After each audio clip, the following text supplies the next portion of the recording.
And where do you think, 5 years from now, if you compared the sixth edition of your book to this edition, where do you think you'll see more overweight for like ESG type discussions and how that kind of begins to really grow together or get grafted onto the compliance vine?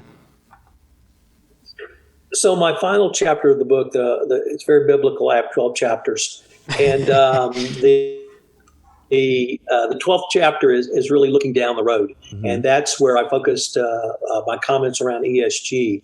But where I see us, 5 or even 10 years down the road as ESG, because let me just back up and pick up something you said, Gio, which is that you want the hotline report to come in the way you phrased it, so they don't call a journalist. And I was really intrigued by that. You didn't say, don't call the regulators. You didn't say, don't call the Department of Justice. Yep. You are, I think, correctly articulated, your biggest risk is reputational risk. Yep.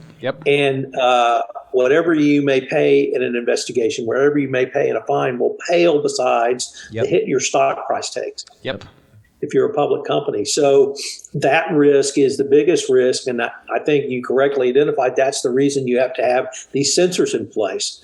Because if your consuming public or even the greater public gets wind of something on social media, your stock could literally go down 20% in one day. Yep. It may come back up, but for that day, it's pretty tough for anybody who had to sell.